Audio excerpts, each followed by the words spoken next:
60세 이상이라면 아침에 일어나 첫 발걸음을 내디딜 때 다리가 무겁게 느껴진 적 있으실 겁니다.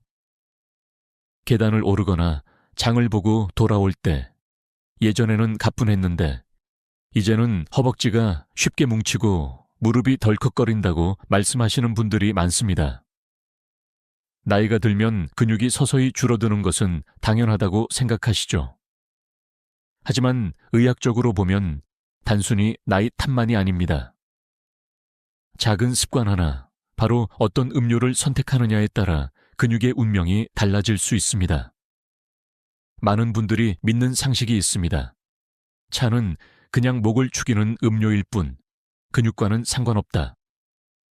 하지만 사실은 정반대입니다. 오래전부터 내려온 전통체는 우리가 흔히 간과했던 근육 보호 성분이 숨어 있습니다. 놀랍게도 단백질 대사와 회복에 관여하는 아미노산이 미량 들어있고 혈액순환을 돕는 항산화 물질도 풍부합니다. 그냥 따뜻한 물이라고만 생각했는데 과학적으로 보면 우리 다리 근육을 살리고 회복시키는 천연 약방 같은 존재였던 것입니다. 제가 오늘 드릴 약속은 단순합니다. 한 달만 꾸준히 마시면 다리 근육이 달라집니다. 듣기엔 믿기 어려운 주장일 수 있습니다. 하지만 실제 연구에서도 차의 항산화 성분이 근육 염증을 줄이고 회복 시간을 단축시킨다는 결과가 나왔습니다. 일부 학자들은 여전히 차의 효과는 간접적일 뿐이다 라고 반박하지만 임상 현장에서 환자분들의 변화를 보면 결코 우연이 아닙니다. 이쯤 되면 궁금하지 않으신가요? 왜 의사들이 이제서야 이 전통차의 가치를 다시 주목하고 있는지 말입니다. 생각해 보십시오. 하루 3번 밥을 챙겨 먹는 것은 누구나 하시지만 그때마다 단백질이 모두 근육으로 가는 것은 아닙니다. 나이가 들수록 소화와 흡수력이 떨어지고 혈액순환이 느려지며 회복 속도가 줄어듭니다. 그렇다면 어떻게 해야 할까요? 음식의 길잡이 역할을 하는 음료가 필요합니다. 바로 그 자리를 차지할 수 있는 것이 오랜 세월 전에 내려온 전통차입니다. 오늘 이 영상을 끝까지 보시면 단순히 좋은 차가 있다라는 정보만 얻는 게 아닙니다. 어떤 전통차가 근육을 살리고 어떤 습관이 오히려 근육을 망가뜨리는지 구체적으로 알게 되실 겁니다. 특히 2부에서는 근육 회복에 도움이 되는 5가지 차를 소개하고 3부에서는 절대 피해야 할 나쁜 습관을 알려드리겠습니다. 여기서 잠시 질문 하나 드리겠습니다. 여러분은 지금 어느 도시에 계신가요? 댓글에 남겨주세요. 서울, 부산, 대구, 혹은 해외에 계신 분도 계시겠지요. 여러분의 위치를 알려주시면 제가 영상마다 더 알맞은 생활 환경과 식습관 이야기를 곁들일 수 있습니다. 이 채널은 단순한 건강 정보가 아니라 함께 만들어가는 장수지혜 모임이기 때문입니다. 자, 이제 중요한 전환점을 말씀드리겠습니다. 지금부터 말씀드리는 내용을 놓치시면 10년 뒤에는 다리 근육의 1/4이 사라질 수 있습니다. 계단 한 층을 오르는데 숨이 차고 다리에 힘이 없어 손잡이를 잡고 올라야 할 수도 있습니다. 하지만 희망은 분명히 있습니다. 오늘부터 단 한 달만 올바른 차 습관을 들이면 무겁던 다리가 다시 가벼워지고 걸음걸이가 달라질 수 있습니다. 작은 습관 하나가 근육의 미래를 바꿉니다. 이제 시작입니다. 본격적으로 근육을 지켜주는 전통차의 비밀을 풀어가겠습니다. 많은 분들이 이렇게 말씀하십니다. 차는 그냥 향을 즐기고 마음을 안정시키는 음료지 근육하고 무슨 상관이 있나요? 겉으로 보면 맞는 말처럼 들립니다. 하지만 안을 들여다보면 이야기가 완전히 달라집니다. 우리가 흔히 마시는 전통차는 근육을 살리는 필수 성분이 숨어 있습니다. 대표적으로 아미노산, 특히 태아닌 같은 물질이 있습니다. 태아닌은 녹차 속에 풍부하게 들어있는데 뇌를 진정시키는 성분으로만 알려져 있지요. 하지만 최근 연구에서는 태아닌이 스트레스로 인한 근육 단백질 분해를 완화한다는 사실이 밝혀졌습니다. 쉽게 말하면 근육이 빠져나가는 속도를 늦추는 역할을 한다는 겁니다. 나이가 들면 단백질이 몸속에서 제대로 쓰이지 못하고 오히려 분해 쪽으로 기울기 쉽습니다. 그런데 차 속에 든 작은 분자가 그 균형을 바로잡아 주는 것이지요. 여기서 흥미로운 점이 있습니다. 동양의학에서는 오래전부터 전통차를 기운을 보태고 몸을 가볍게 하는 음료라고 불러왔습니다. 하지만 현대의학의 시각으로 보면 이것이 바로 단백질 대사와 회복을 조율하는 효과였던 것입니다. 옛사람들이 경험적으로 알던 사실이 과학으로 증명되고 있다. 이 사실이 저는 늘 흥미롭습니다. 또 하나, 전통체는 폴리페놀이라는 강력한 항산화 물질이 풍부합니다. 폴리페놀은 근육의 밑에 손상이 생겼을 때 염증을 가라앉히고 회복을 빠르게 돕습니다. 젊었을 때는 근육을 조금 혹사시켜도 금세 회복했지만 60세가 넘으면 작은 손상도 오래가고 근육통이 일상처럼 자리 잡습니다. 그런데 매일 차 한 잔을 마시는 습관이 그 염증을 완화하고 근육의 회복 속도를 끌어올려주는 조용한 치료제가 될 수 있습니다. 물론 학자들 사이에서는 여전히 논쟁이 있습니다. 차에 들어있는 성분이 근육에 직접 작용하기에는 너무 미약하다라는 의견도 있지요. 그러나 임상적으로 보면 차를 꾸준히 마신 노년층은 그렇지 않은 분들보다 근육량 감소 속도가 확연히 느리다는 보고가 많습니다. 과연 이것이 단순한 생활 습관 차이일까요? 아니면 차 성분의 실제 효과일까요? 저는 두 가지가 함께 작용한다고 생각합니다. 생활 습관의 안정감 플러스 차의 생리학적 영향이 시너지를 만들어내는 것이죠.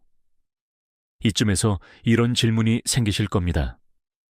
그럼 단백질 파우더 같은 보충제 대신 차만 마셔도 되나요? 정답은 아닙니다. 차는 보충제가 아니라 촉진제입니다. 쉽게 비유해 보겠습니다. 단백질이 벽돌이라면 차는 그 벽돌을 빨리 운반하고 쌓아 올리게 돕는 작은 손수레와 같습니다. 벽돌이 없다면 손수레가 무슨 소용이 있겠습니까? 하지만 손수레가 있다면 같은 벽돌로도 훨씬 빠르고 효율적으로 집을 지을 수 있지요. 차는 바로 그 역할을 하는 것입니다. 또 한 가지 중요한 포인트가 있습니다. 나이가 들수록 위장의 산 분비가 줄고 소화 효소가 약해집니다. 그래서 아무리 고기를 많이 먹어도 그 단백질이 근육으로 온전히 가지 못하고 소화장애로 빠져나가기 쉽습니다. 그런데 따뜻한 차는 위장의 혈류를 촉진하고 소화를 부드럽게 합니다. 즉, 단백질 흡수율을 높여주는 보조자 역할까지 한다는 말입니다. 이 사실을 아는 분들은 거의 없습니다. 많은 어르신들이 단백질 보충제를 따로 사서 드시지만 정작 소화와 흡수를 돕는 전통차의 힘은 간과하지요. 저는 이 점이 참 안타깝습니다. 마치 값비싼 재료는 잔뜩 사와서 요리를 하는데 불을 켜지 않고 요리를 하려는 것과 같습니다. 불을 켜야 음식이 제대로 익듯이 차가 있어야 단백질이 몸에서 제 역할을 할 수 있습니다. 결론은 단순합니다. 하루에 한두 잔의 전통차, 그 꾸준한 습관이 60세 이후 근육을 지키는 든든한 울타리가 됩니다. 차가 단백질 흡수를 돕고 분해를 늦추고 회복을 빠르게 하는 세 가지 힘을 동시에 주기 때문입니다. 이제부터는 구체적으로 어떤 차들이 그런 효과를 내는지 살펴보겠습니다. 놀랍게도 여러분이 이미 집에 가지고 있을 수도 있는 차들이 포함되어 있습니다. 혹시 오늘 아침에도 마셨는데 그냥 지나쳤을지 모릅니다. 다음 부분에서 차근차근 풀어드리겠습니다. 여러분, 다리가 무겁고 쉽게 붓는 경험 해보신 적 있으시죠? 저녁이 되면 발목이 퉁퉁 붓고 양말 자국이 선명하게 남아 걷기가 불편해진다는 이야기를 자주 듣습니다. 이 현상은 단순한 피로가 아니라 혈액순환의 문제와 깊은 관련이 있습니다. 근육은 단백질만으로 유지되는 것이 아니라 혈액이 충분히 공급되어야 산소와 영양분을 받아 살아 움직일 수 있습니다. 결국 다리 근육을 지키는 첫걸음은 혈액순환을 살리는 것입니다. 여기서 중요한 조력자가 있습니다. 바로 따뜻한 전통차입니다. 뜨거운 차 한 잔을 마셨을 때 몸이 서서히 데워지고 손끝 발끝까지 온기가 퍼져나가는 느낌을 경험하신 적 있으실 겁니다. 이는 단순한 기분이 아니라 실제 생리학적 반응입니다. 따뜻한 음료는 혈관을 확장시켜 말초 혈류를 촉진합니다. 특히 계피차, 생강차, 쑥차 같은 전통차는 혈관 내피 기능을 강화하고 혈액의 흐름을 원활하게 하는 성분을 함유하고 있습니다. 예를 들어 계피차는 쿠마린 성분이 있어 혈액이 끈적해지는 것을 막고 혈류를 부드럽게 흐르게 돕습니다. 생강차는 오래전부터 몸을 따뜻하게 하고 순환을 돕는 약재로 알려져 왔습니다. 현대 연구에서도 생강에 포함된 진저롤 성분이 혈관을 확장시키고 혈전 형성을 억제한다고 밝혀졌습니다. 그리고 쑥차는 특히 여성 어르신들에게 자주 권하는데 자궁과 하체 혈류를 따뜻하게 해 다리 근육의 긴장 완화와 통증 완화에 탁월합니다. 하지만 여기서 흥미로운 학계 논쟁이 있습니다. 일부 학자들은 차를 마신다고 해서 근본적으로 혈액순환이 바뀌는 것은 과장된 해석이다라고 주장합니다. 그러나 실제 임상에서 보면 매일 따뜻한 차를 습관처럼 마신 그룹은 그렇지 않은 그룹보다 부종이 덜하고 다리 근육 피로도가 낮았다는 보고가 반복적으로 나오고 있습니다. 이쯤 되면 단순한 기분 탓이라고 넘기기 어려운 것이지요. 여러분께 질문을 하나 드리겠습니다. 오늘 하루 동안 물은 얼마나 드셨나요? 많은 어르신들이 물 섭취가 부족합니다. 물을 적게 마시면 혈액이 끈적해지고 순환이 나빠져 근육까지 영향이 갑니다. 그런데 단순히 찬물을 억지로 마시기는 부담스럽죠. 그럴 때 따뜻한 차 한 잔이 훌륭한 대안이 됩니다. 수분을 보충하면서 동시에 혈류를 촉진하고 몸을 따뜻하게 해주는 일석이조의 효과입니다. 또 하나 중요한 점은 따뜻한 차가 심리적 안정까지 준다는 사실입니다. 스트레스가 심하면 교감신경이 과도하게 활성화되어 혈관이 수축합니다. 이때 차를 마시면 뇌파가 안정되고 부교감신경이 활성화되면서 혈관이 부드럽게 풀립니다.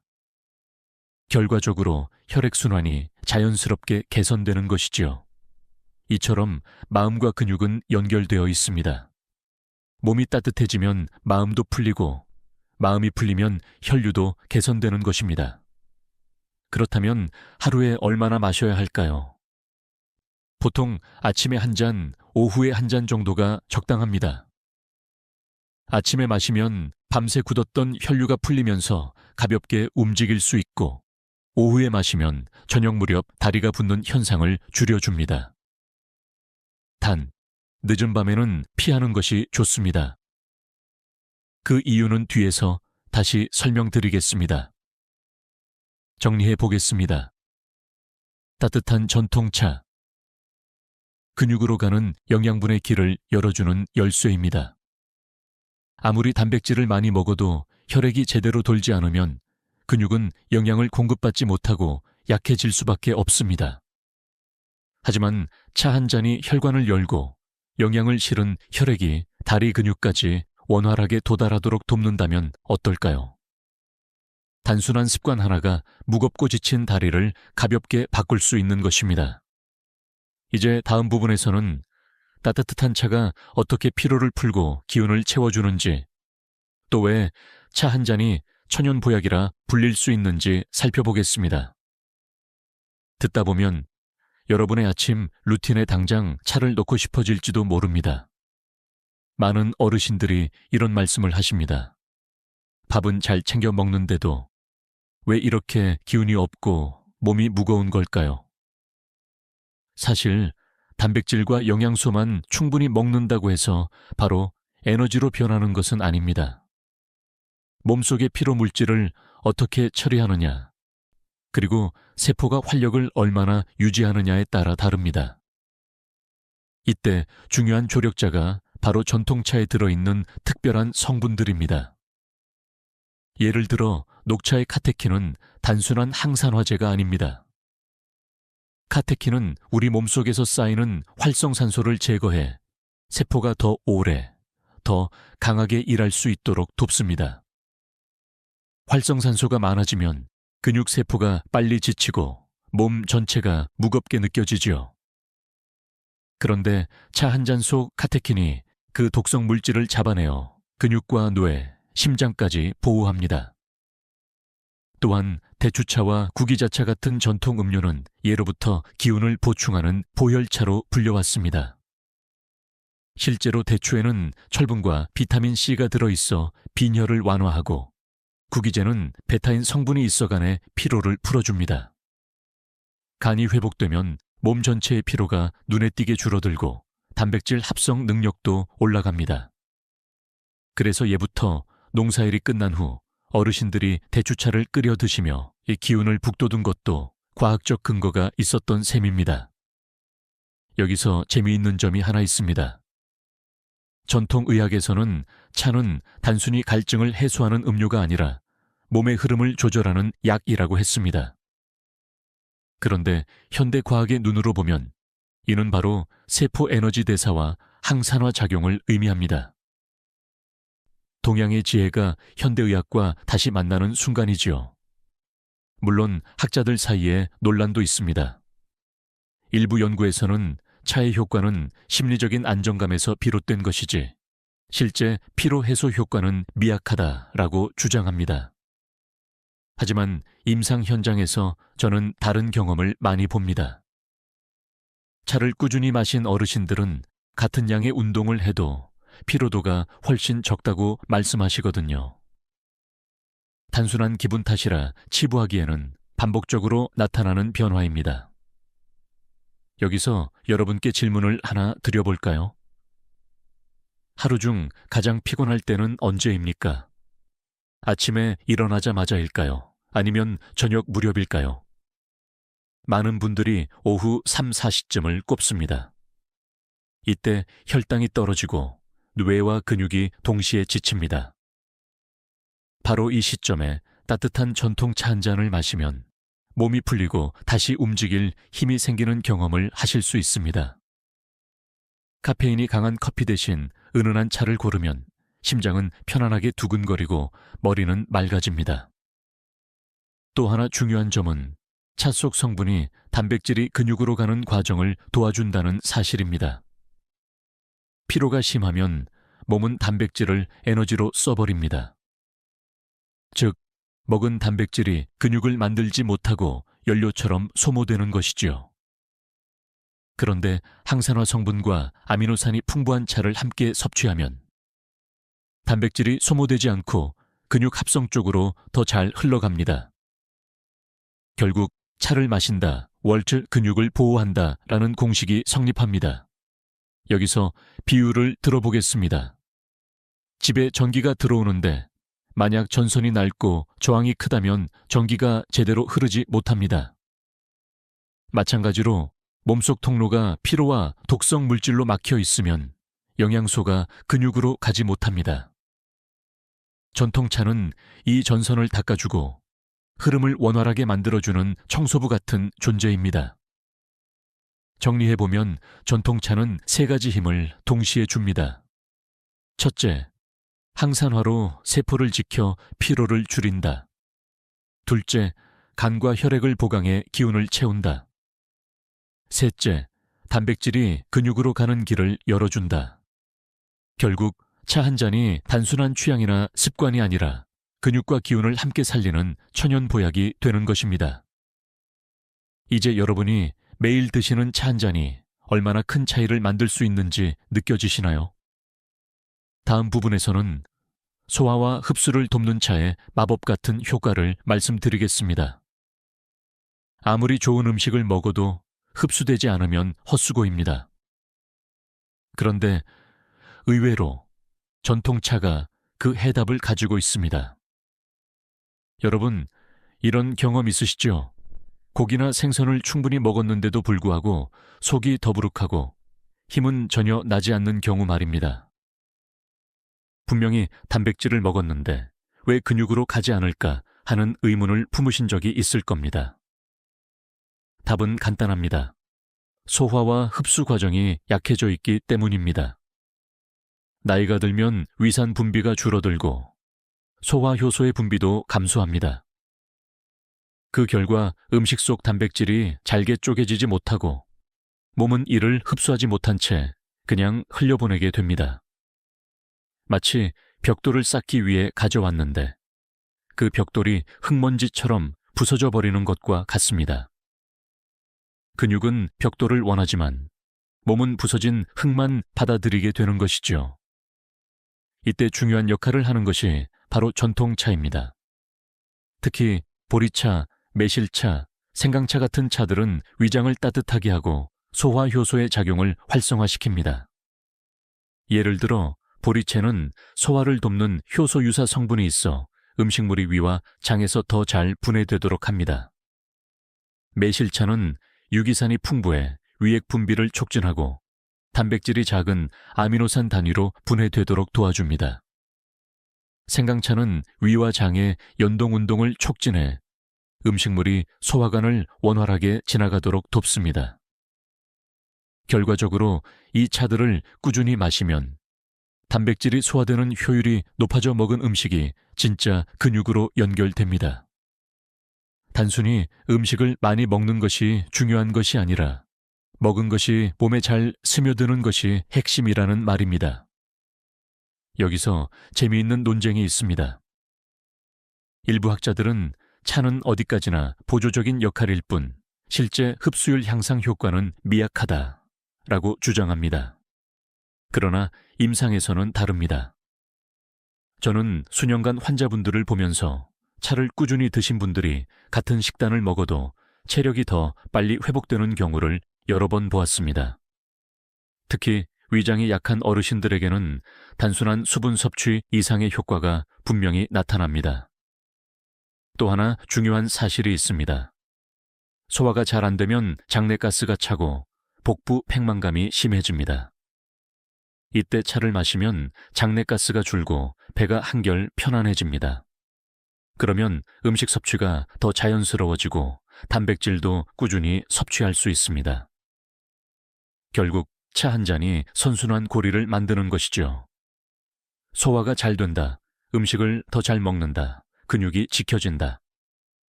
여기서 여러분께 질문을 하나 드리고 싶습니다. 여러분은 식사할 때 차를 함께 드시나요? 아니면 따로 드시나요? 사실 차는 식사 중보다는 식사 후 30분쯤 뒤에 드시는 것이 가장 좋습니다. 식사 직후에는 위산을 희석해 소화가 방해될 수 있기 때문입니다. 하지만 30분 후에 따뜻한 차를 마시면 위장 활동을 도와 흡수를 원활하게 합니다.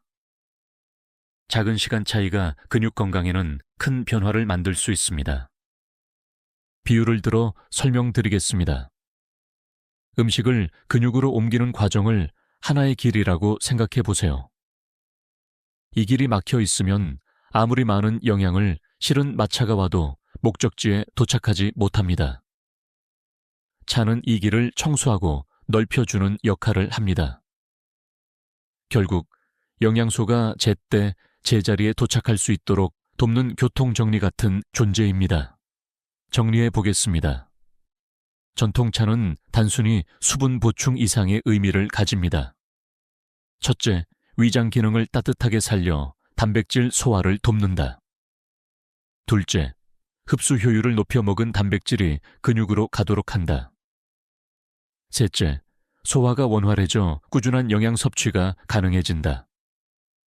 따뜻한 차 한 잔이 근육 건강의 숨은 열쇠가 되는 이유가 여기에 있습니다. 앞으로는 음식을 드실 때 이 단백질이 근육으로 잘 갈 수 있도록 길을 열어주자라는 마음으로 차를 곁들여 보시면 어떨까요? 이제부터는 좋은 이야기만 있는 것이 아닙니다. 다음부터는 근육을 조용히 망가뜨리는 나쁜 습관들에 대해 말씀드리겠습니다. 특히 우리가 너무 흔히 마시는 음료가 어떤 위험을 숨기고 있는지 들으시면 깜짝 놀라실 겁니다. 여러분, 이런 경험 있으신가요? 피곤해서 커피를 마셨는데 정작 밤에 잠이 안 와서 뒤척였다. 하루에 서너 잔씩 커피를 마셔야 힘이 나는 것 같다. 카페인은 분명히 잠을 깨우고 순간적으로 기운을 주는 힘이 있습니다. 하지만 60세 이후에는 카페인이 우리 몸에 미치는 영향이 젊었을 때와 전혀 다릅니다. 특히 근육 건강에 있어서는 조용하지만 치명적인 해를 끼칠 수 있습니다. 첫째, 카페인은 칼슘 배출을 촉진합니다. 근육이 수축하고 풀리는데 가장 중요한 미네랄이 바로 칼슘인데, 카페인을 과다 섭취하면 소변으로 칼슘이 빠져나가 근육이 제 기능을 하지 못하게 됩니다. 작은 걸음에도 다리가 후들거리고 밤에 쥐가 자주 나는 이유 중 하나가 바로 이 때문입니다. 둘째, 카페인은 단백질 합성을 방해할 수 있습니다. 연구에 따르면 카페인을 지나치게 섭취하면 근육세포 내 단백질 합성 신호가 약화됩니다. 즉, 고기를 먹고 단백질 보충제를 챙겨도 카페인이 많으면 근육이 커지지 않고 오히려 유지조차 힘들어질 수 있다는 말입니다. 내가 이렇게 잘 챙겨 먹는데 왜 근육이 줄어들까? 라고 의아해 하셨던 분들, 혹시 커피나 진한 홍차가 원인은 아니었을까요? 셋째, 카페인은 수면의 질을 크게 떨어뜨립니다. 근육은 잠자는 동안 회복됩니다. 낮에 손상된 근육 섬유가 밤사이 단백질로 채워지며 복구되는데 깊은 잠에 들지 못하면 이 과정이 방해됩니다. 결국 피곤함을 달래려고 마신 커피가 오히려 회복을 늦추고 근육을 약하게 만드는 악순환을 부르는 셈입니다. 여기서 흥미로운 학계의 논쟁이 있습니다. 일부 연구자들은 카페인이 운동 능력을 향상시킨다라고 주장합니다. 실제로 젊은 선수들이 운동 전 카페인을 섭취하면 순간적인 집중력과 힘이 올라가는 경우가 있지요. 하지만 이는 젊은 근육과 노년의 근육에서 결과가 다릅니다. 60세 이후에는 카페인의 장점보다 단점이 훨씬 크게 나타납니다. 운동 능력을 잠깐 끌어올리는 대신 장기적으로 근육을 소모시키는 결과를 낳을 수 있습니다. 여기서 여러분께 질문을 드리겠습니다. 여러분은 하루에 커피나 홍차를 몇 잔 정도 드시나요? 많은 분들이 습관처럼 3잔 이상 드십니다. 하지만 60세 이상에서는 하루 1잔 이하, 그것도 오전 시간에만 마시는 것이 바람직합니다. 오후 이후에는 카페인의 각성 효과가 수면을 방해하기 때문입니다. 카페인을 피하라는 말은 차를 아예 마시지 말라는 뜻은 아닙니다. 오히려 전통차는 카페인이 거의 없거나 매우 적습니다. 보리차, 옥수수차, 대추차 같은 음료는 안심하고 드셔도 됩니다. 중요한 것은 진한 커피, 홍차, 에너지 음료 같은 고카페인 음료를 일상적으로 마시는 습관을 줄이는 것입니다. 비유를 들어 설명해 드리겠습니다. 카페인은 불을 붙이는 성냥과 같습니다. 성냥을 켜면 순간적으로 불빛이 나고 따뜻해집니다. 하지만 그 불은 오래가지 못하고 금세 꺼져 버리지요. 더 큰 문제는 성냥을 자꾸 켜다 보면 주변이 점점 그을려 결국 방 전체가 손상될 수 있다는 겁니다. 커피가 주는 순간의 각성이 결국 우리 몸의 근육과 뼈를 서서히 깎아내는 결과를 낳는 것이죠. 정리해보면 카페인을 과다 섭취하면 다음과 같은 일이 벌어집니다. 칼슘 배출, 근육 약화, 주위 발생 단백질 합성 억제, 근육 회복 지연 수면 방해, 근육 재생 불가능. 결국 근육을 지키고 싶다면 가장 먼저 줄여야 할 것이 바로 과도한 카페인입니다. 커피 대신 전통차를 선택하는 순간 근육은 회복의 기회를 얻게 됩니다. 이제 다음 부분에서는 또 다른 함정을 말씀드리겠습니다. 많은 분들이 차를 마실 때 설탕을 넣는 습관을 가지고 계시죠. 하지만 이 달콤한 습관이 근육과 혈관을 동시에 해칠 수 있다는 사실 아셨습니까? 이어서 자세히 알려드리겠습니다. 여러분, 차를 마실 때 습관적으로 설탕을 넣으시는 분들 많으시죠? 그냥 달콤해야 목 넘김이 좋고 기운이 나는 것 같다 하시면서 말입니다. 하지만 문제는 이 작은 습관이 근육과 혈관을 동시에 조용히 해치고 있다는 사실입니다. 첫째, 설탕은 단백질의 활용을 방해합니다. 우리가 음식을 통해 얻은 단백질은 아미노산으로 분해되어 근육을 만드는 재료가 됩니다. 그런데 혈당이 급격히 올라가면 인슐린이 과도하게 분비되고 이 과정에서 아미노산의 흐름이 뒤틀립니다. 즉, 단백질이 근육으로 가지 못하고 지방으로 더 쉽게 전환되어 버립니다. 분명히 단백질을 먹었는데 살로만 간다는 표현, 바로 이런 원리 때문입니다. 둘째, 설탕은 혈관을 손상시킵니다. 달콤한 차를 자주 마시면 혈관벽에 당분이 달라붙고 혈관 내피가 염증을 일으킵니다. 혈액이 원활히 흐르지 못하면 근육까지 영양이 전달되지 못합니다. 근육은 단백질뿐만 아니라 산소와 미네랄도 필요합니다. 그런데 혈관이 막히면 아무리 영양을 챙겨도 근육은 말라버리듯 약해집니다. 셋째, 설탕은 피로 회복을 더디게 합니다. 달콤한 음료를 마시면 순간적으로 기분이 좋아지고 에너지가 나는 듯하지만 그 효과는 금세 꺼집니다. 혈당이 급상승했다가 급격히 떨어지면서 오히려 더 큰 피로감과 무기력이 몰려옵니다. 이렇게 피로가 쌓이면 근육은 회복할 기회를 잃습니다. 여기서 학자들의 논쟁이 있습니다. 일부는 설탕은 단순한 에너지원일 뿐 소량 섭취는 문제가 되지 않는다고 말합니다. 맞는 말이기도 합니다. 문제는 소량이 어디까지냐는 겁니다. 실제로 일상 속에서 어르신들이 마시는 달콤한 차 한 잔, 두 잔이 하루 필요량을 훌쩍 넘어버립니다. 특히 나이가 들수록 혈당 조절 능력이 떨어지기 때문에 젊을 때보다 훨씬 작은 양의 설탕도 큰 문제를 일으킬 수 있습니다. 여기서 질문 하나 드리겠습니다. 여러분은 차를 마실 때 설탕을 넣으시나요? 아니면 꿀이나 대체제를 쓰시나요?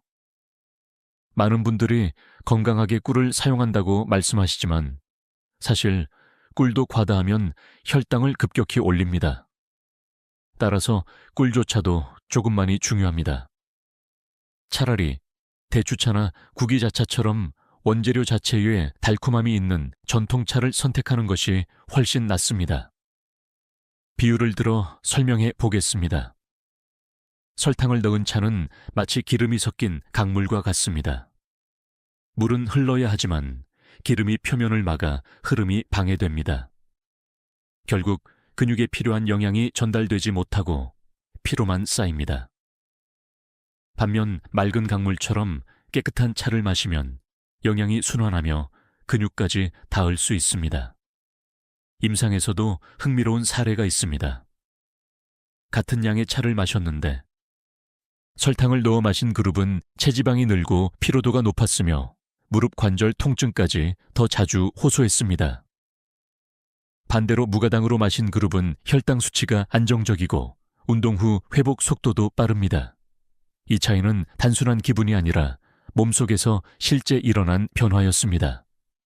정리해보면 설탕을 넣어 마시는 차는 근육 건강에 세 가지 해를 끼칩니다. 단백질 활용을 방해해 근육이 약해진다. 혈관을 손상시켜 영양 전달이 막힌다. 피로를 쌓아 회복이 느려진다. 결국 차를 진짜 약으로 마시고 싶다면 반드시 무가당 습관을 지켜야 합니다. 처음에는 밍밍하게 느껴질 수 있습니다. 하지만 2주만 지나면 입맛이 달라지고 차 본연의 은은한 향과 맛에서 오히려 더 깊은 만족을 느끼게 됩니다. 여러분, 이제 작은 결심을 해보실까요? 내일 아침 차를 마실 때 설탕 대신 그냥 끓여 마셔보세요. 그 작은 변화가 근육과 혈관을 지키는 첫걸음이 될 것입니다. 다음 부분에서는 또 다른 함정, 바로 좋다고 생각해 과도하게 마시는 허브차의 위험에 대해 말씀드리겠습니다. 아무리 좋은 것도 지나치면 독이 될 수 있다는 사실 꼭 알아두셔야 합니다. 여러분, 흔히 이런 말씀을 하십니다. 몸에 좋다니까 많이 마시면 더 좋지 않을까요? 하지만 의학에서 가장 중요한 원칙 중 하나가 바로 과유불급, 고요부치, 즉 지나친 것은 모자람만 못하다입니다. 허브차 역시 마찬가지입니다. 허브차에는 다양한 유익한 성분이 들어있어 혈액순환을 돕고 소화를 촉진하며 염증을 줄이는 효과까지 있습니다. 하지만 이것을 하루에 5잔, 10잔씩 마시면 어떻게 될까요? 처음엔 몸이 가볍고 상쾌하다가도 시간이 지나면 간과 신장이 부담을 받게 됩니다. 예를 들어 페퍼민트 차는 소화를 돕는 데 탁월하지만 너무 많이 마시면 위산 역류를 악화시킬 수 있습니다. 감초차는 피로 회복에 좋지만 지나친 섭취는 혈압을 올려 고혈압 환자에게 위험할 수 있습니다. 국화차는 눈을 맑게 하고 두통을 줄이지만 하루에 여러 잔씩 마시면 체질에 따라 알레르기 반응이나 속쓰림이 나타날 수 있습니다. 여기서 학자들 사이에 흥미로운 논쟁이 있습니다. 일부는 허브차는 천연식품이기 때문에 부작용이 없다고 주장합니다. 그러나 현대의학의 관점에서 보면 허브에도 강력한 양리작용이 있습니다. 양리작용이 있다는 것은 곧 이용량을 1년이 넘어설 때 부작용이 생길 수 있다는 뜻입니다. 결국 천연이라는 이유만으로 무조건 안전하다고 여길 수는 없는 것입니다. 질문 하나 드려볼까요? 여러분은 하루에 몇 잔의 차를 드시나요? 혹시 건강을 위해 좋다고 생각해서 계속 마시고 계신 건 아닌가요? 실제로 저는 하루에 12잔 가까이 허브차를 마시다 탈수와 전해질 불균형으로 병원에 오신 어르신을 직접 뵌 적도 있습니다. 물보다 차를 더 많이 드신 결과 몸속 균형이 무너진 것이지요. 여기서 중요한 원칙을 알려드리겠습니다.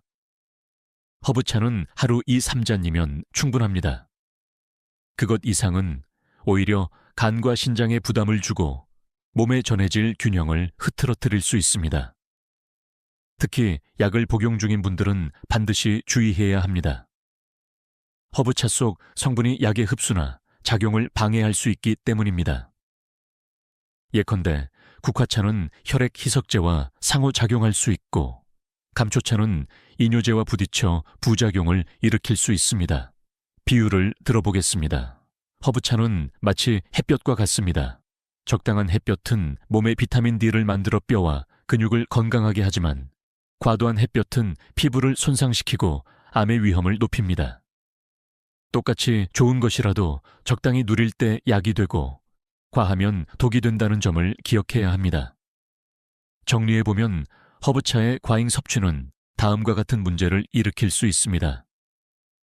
간과 신장 부담, 피로, 독소 축적 위장 문제, 속쓰림, 역류성 식도염 약물 상호작용, 혈압, 혈액 응고 문제에 따라서 허브차를 건강하게 즐기려면 반드시 적당한 양을 지켜야 합니다.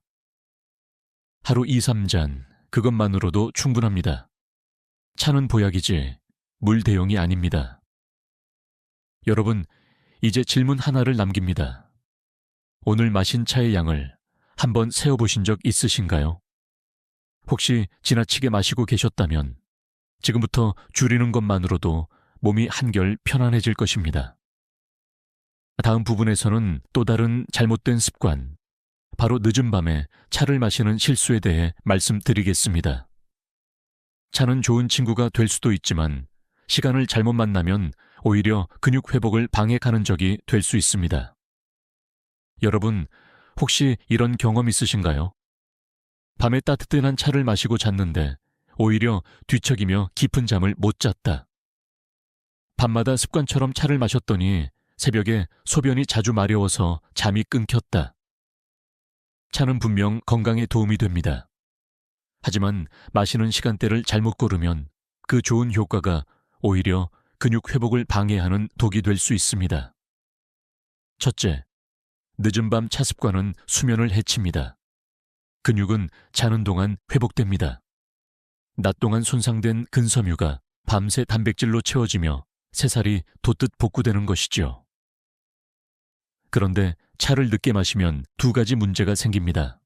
일부 채는 여전히 미량의 카페인이 들어있어 뇌를 각성시키고 또 따뜻한 음료 자체가 방광을 자극해 밤중에 화장실을 자주 가게 만듭니다.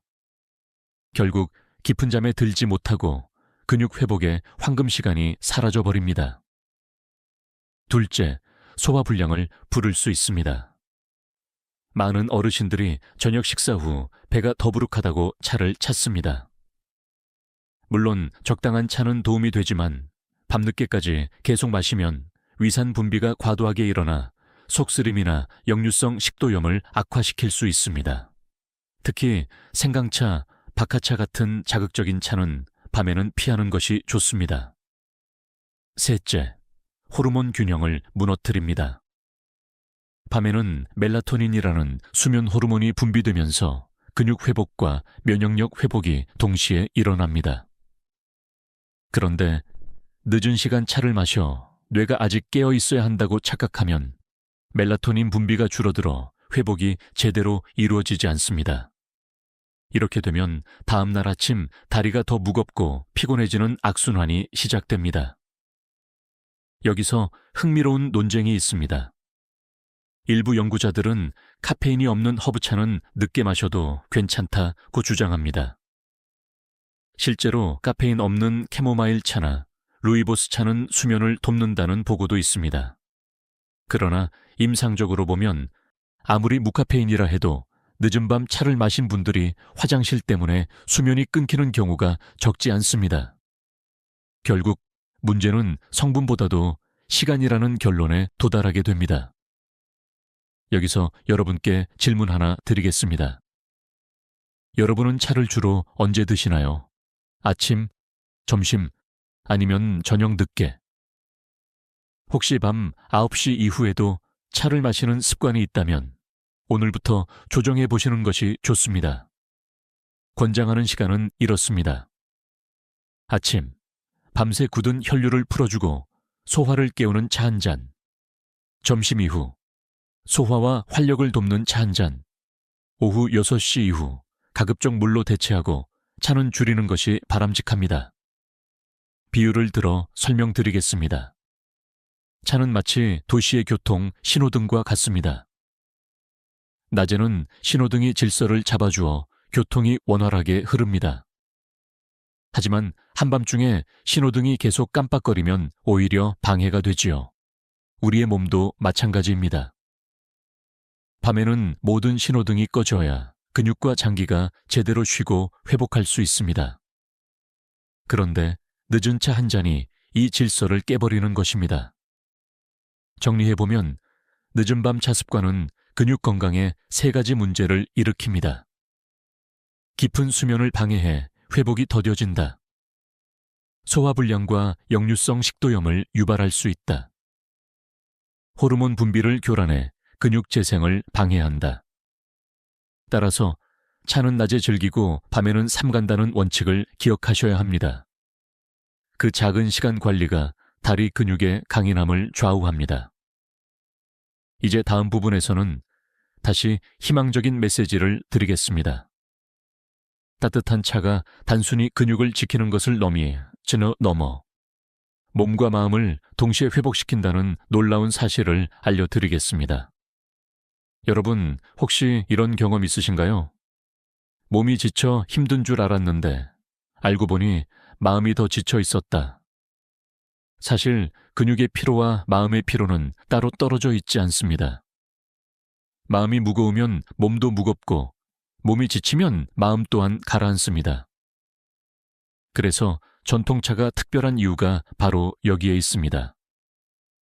차는 단순히 근육을 살리는 영양만이 아니라 몸과 마음을 동시에 회복시키는 힘을 가지고 있습니다. 첫째, 차는 심리적 안정을 줍니다. 따뜻한 차를 마실 때 나는 향기, 손끝에 전해지는 온기, 목을 타고 내려가며 퍼지는 따스함은 뇌의 긴장을 풀어줍니다. 녹차 속 태아닌 성분은 뇌파를 안정시켜 마음을 차분하게 하고 캐모마일이나 국화차는 불안을 줄여줍니다.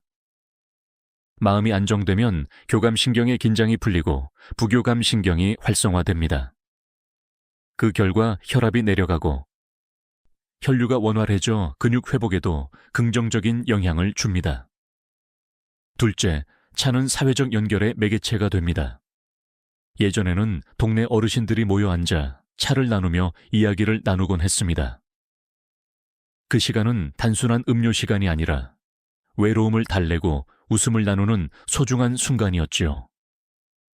현대의학에서도 외로움이 근육 손실과 직결된다고 보고합니다. 왜냐하면 외로움은 스트레스 호르몬인 코르티솔을 높여 단백질 분해를 가속화하기 때문입니다. 그런데 함께 마시는 차 한 잔은 마음을 묶어주고 근육까지 지켜주는 놀라운 힘을 발휘합니다. 셋째, 차는 의식적인 휴식을 선물합니다. 요즘은 스마트폰과 TV, 수많은 정보 속에서 하루가 지나갑니다. 하지만 차를 우려내는 짧은 시간, 그 향을 맡으며 천천히 마시는 시간은 일종의 명상과 같습니다. 이때 심장이 안정되고 호흡이 깊어지며 온몸의 긴장이 풀립니다. 긴장이 풀리면 근육도 저절로 회복됩니다. 여기서 학자들 사이에 논쟁이 있습니다. 차가 주는 심리적 효과가 진짜 생리적 회복으로 이어지는가라는 질문이지요. 일부는 단순한 플라시보 효과라고 주장합니다. 그러나 실제로 차를 꾸준히 마신 그룹에서 혈압과 맥박, 염증 수치가 유의미하게 낮아졌다는 연구들이 있습니다. 즉, 마음이 편안해지면 몸도 치유되는 연결고리가 과학적으로 입증되고 있는 셈입니다. 여기서 질문 하나 드려볼까요? 여러분은 하루 중 차를 마시는 시간이 있습니까? 혹은 늘 바쁘게 지내다 보면 차 한 잔도 잊고 사시나요? 만약 차를 마시는 시간을 생활 속에 넣는다면 그 순간이 곧 몸과 마음의 회복 시간이 됩니다. 비유를 들어 설명해 보겠습니다. 근육은 땅에 심은 나무와 같습니다. 땅이 척박하면 아무리 물을 줘도 나무는 자라지 않습니다. 그런데 비옥한 흙, 즉 편안한 마음이 있어야 물과 영양이 뿌리로 스며듭니다. 차는 이 토양을 부드럽게 해주는 비료 같은 존재입니다. 마음을 가볍게 하고 그 결과 근육도 더 잘 자라게 돕는 것이지요. 정리하겠습니다. 전통차는 세 가지 측면에서 몸과 마음을 함께 회복시킵니다. 향과 온기가 뇌를 진정시켜 긴장을 풀어준다. 함께 마시는 시간은 외로움을 줄이고 사회적 연결을 만든다. 차를 마시는 의식은 몸 전체에 휴식을 주고 근육 회복을 촉진한다.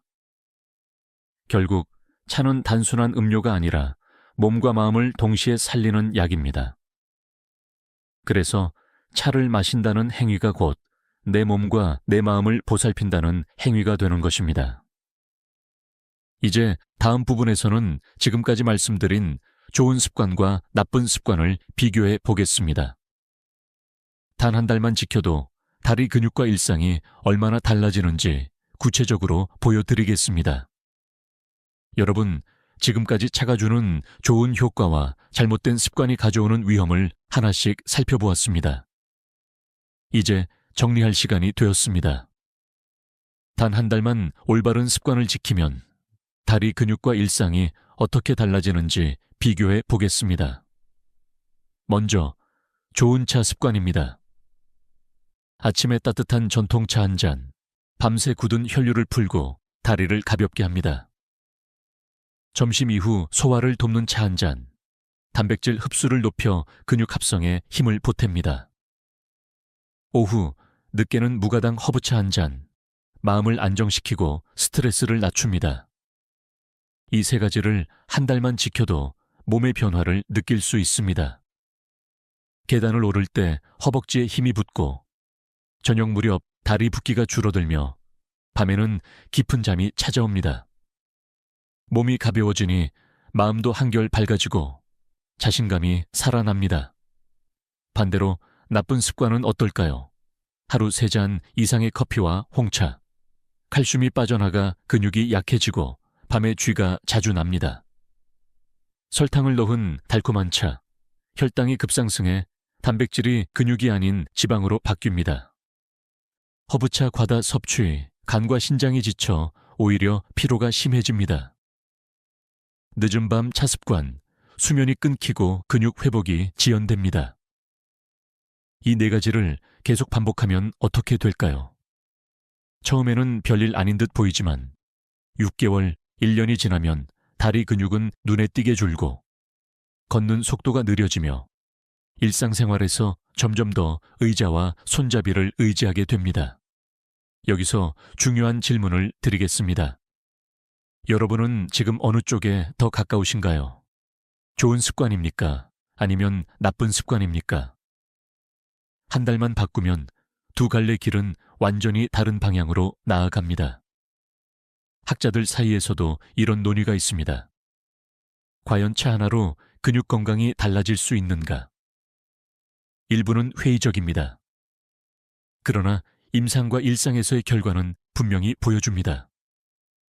차를 올바르게 마신 분들은 혈압과 혈당이 안정되고 근육량 감소 속도가 완화됩니다. 반면 잘못된 습관을 가진 분들은 약을 늘리고 병원 방문이 잦아집니다. 과학적 논문과 실제 삶이 서로 같은 이야기를 하고 있는 셈입니다. 비유를 들어볼까요? 좋은 차 습관은 마치 매일 길에 꽃씨를 뿌리는 것과 같습니다. 당장은 티가 나지 않아도 한 달, 2달이 지나면 길게 꽃이 피어나 걷는 발걸음이 즐거워집니다. 반대로 나쁜 습관은 매일 길에 돌멩이를 던지는 것과 같습니다. 처음에는 괜찮아 보여도 시간이 지나면 돌이 쌓여 길이 막히고 결국 걷기조차 힘들어집니다. 정리해보면 좋은 차 vs 나쁜 습관은 근육 건강에 이렇게 대비됩니다. 좋은 차, 혈류 개선, 소화 촉진, 근육 회복, 마음 안정.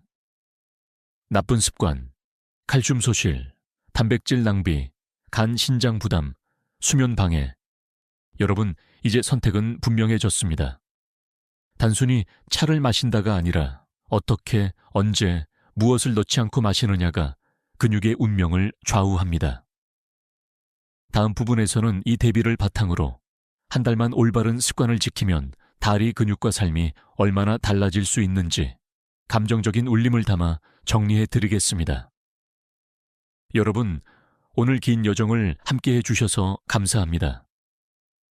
우리는 차 한 잔이 단순한 음료가 아니라 근육을 살리고 마음을 안정시키며 삶을 바꿀 수 있는 힘이 있다는 사실을 함께 확인했습니다. 한 달 동안 좋은 차를 꾸준히 마신다면 어떤 변화가 일어날까요?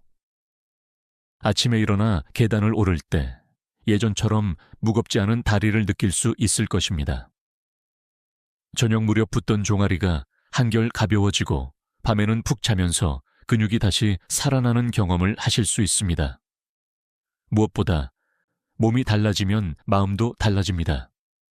아직도 할 수 있다는 자신감이 생기고 그 자신감이 다시 더 나은 습관을 이끌어줍니다. 반대로 나쁜 습관을 고치지 않는다면 어떻게 될까요?